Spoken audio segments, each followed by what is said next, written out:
हरदोई के सांडी विधानसभा क्षेत्र से सपा प्रत्याशी उषा वर्मा का जनता के नाम संबोधन कई मुद्दों पर रखा अपना पक्ष। हरदोई में सपा की पूर्व सांसद व सांडी विधानसभा क्षेत्र में विधानसभा उम्मीदवार उषा वर्मा ने जनता को संबोधित करते हुए अपना पक्ष रखा है। आप भी सुनिए क्या कहना है उषा वर्मा का। आप सभी लोग जानते हैं 2022 विधानसभा का चुनाव है और मैं समाजवादी पार्टी की प्रत्याशी के रूप में सांडी विधानसभा से आप लोगों के बीच में हूँ।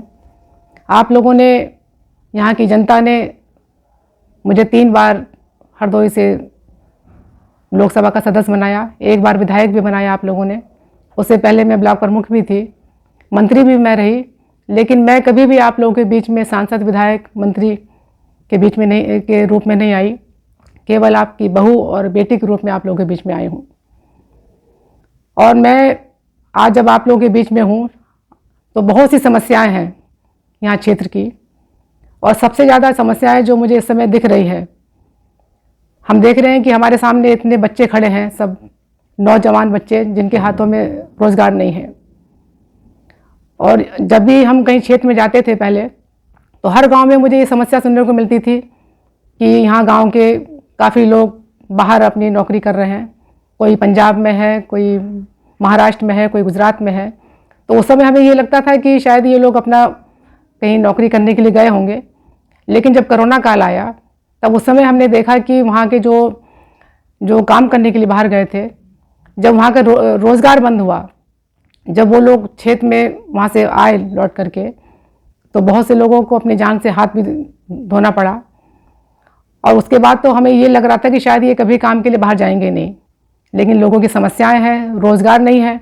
अभी भी हम देख रहे हैं कि लोग अपने परिवार को छोड़ कर बाहर जा रहे हैं।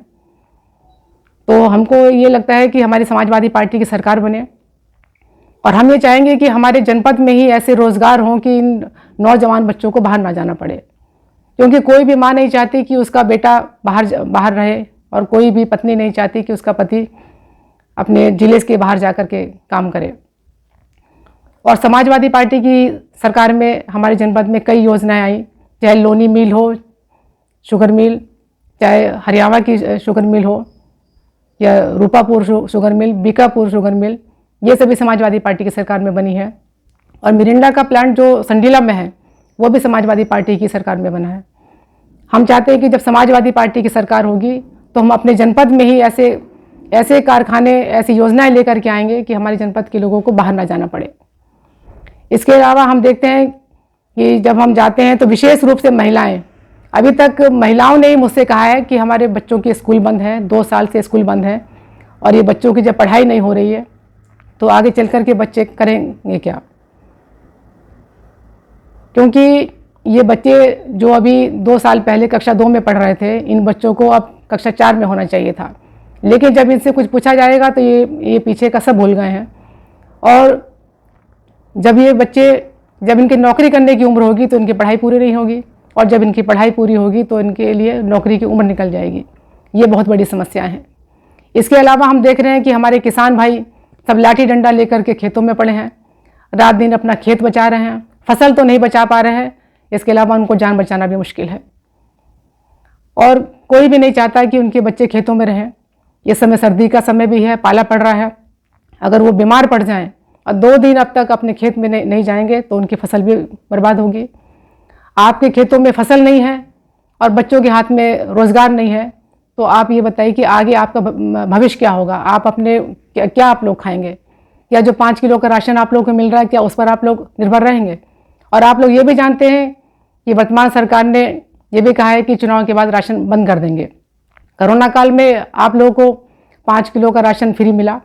अभी 1 महीना पहले ही सुनाई पड़ रहा था कि राशन बंद हो जाएगा।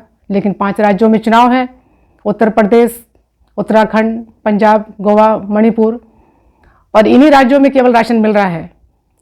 और इसके अलावा जब 2 महीना रह गया चुनाव का, तब आपको तेल, चना और नमक सब कुछ दे रहे हैं। इसका मतलब यह है कि पूरे 4.5 साल तक इस सरकार ने आप लोगों के हिस्से का नमक, तेल और चना इन्होंने खाया। क्या उस समय आप लोगों को तेल की ज़रूरत नहीं थी?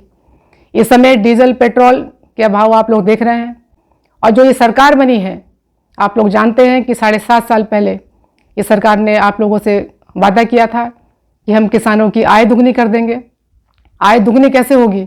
अगर इस सरकार ने किसानों को कोई अच्छी फसल बताई होती कि आप ये फसल की बुआई करिए, डीजल पेट्रोल अगर सस्ता किया होता या आपको सस्ती खाद दी होती, तब तो हम उम्मीद कर सकते थे कि किसानों की आय दुगनी होती। लेकिन इस समय डीजल पेट्रोल भी महंगा है, खाद भी महंगी है। खाद महंगी होगी लेकिन उसका वजन कम हो गया, तो कैसे किसानों की आय दुगनी होगी? बहुत समस्याएं हैं, शिक्षा की समस्याएं हैं, बच्चों के स्कूल बंद हैं, रोजगार की समस्याएं हैं। तो हम चाहते हैं कि इस बार आप लोग अपने बच्चों के लिए, रोजगार के लिए, महिलाओं के सम्मान के लिए और बच्चों की शिक्षा के लिए आप लोग समाजवादी पार्टी को वोट दें। और मुझे यहाँ सांडी विधानसभा से आप लोग विधायक बनाकर भेजेंगे तो मैं आप लोगों से वादा करती हूँ कि जो समस्याएं मैंने क्षेत्र में देखी है, बहुत सी समस्याएं हैं। आज हमें ये पहली बार ये लग रहा है कि जब ये सरकार बनी, आदित्यनाथ योगी जी जब मुख्यमंत्री बने, उन्होंने शपथ लेने के साथ ही ये कहा था कि हमारे उत्तर प्रदेश की सड़कें गड्ढा मुक्त होंगी। लेकिन हमें तो ऐसा लग रहा है पहली बार 5 साल होने को आ गए हैं लेकिन सभी सड़कें गड्ढा युक्त हैं। और कहीं भी जो सड़कें जो केवल हमें दिखती है कि होल्डिंग में ही कंप्यूटराइज दिखती हैं और कहीं भी जर्जर स्थिति में बहुत समस्याएं हैं। इसके अलावा हम ये देखते हैं कि जो पालतू जानवरों के जो हॉस्पिटल हैं वो बहुत ही जर्जर स्थिति में हैं, उनके इलाज के लिए कोई अच्छी व्यवस्था नहीं है। और इसके अलावा अगर समस्याओं के बारे में अगर ये कहा जाए, वैसे मैं लोकसभा की सदस्य रही हूँ तो पूरे जनपद की, पूरे लोकसभा की समस्याएं मेरे सामने आती है। क्योंकि इस बार मैं सांडी विधानसभा से चुनाव लड़ रही हूँ तो सांडी विधानसभा की बहुत समस्याएं हैं। अभी हम जमुनिया गांव में गए थे, रोहतापुर से होते हुए जब मैं गई, समाजवादी पार्टी की सरकार थी तो रोहतापुर गांव मैंने लोहिया गांव में दिया था। रोहतापुर से एक चंदा गांव है, रोहतापुर से लेकर के चंदा गांव तक की कोई भी सड़क नहीं है। वहाँ लोग खेतों से निकल करके जा रहे हैं, बहुत समस्या है लोगों को।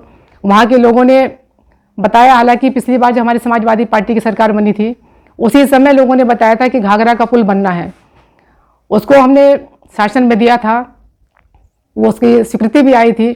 लेकिन उसके बनने से पहले समाजवादी पार्टी की सरकार चली गई और वो पुल नहीं बन पाया।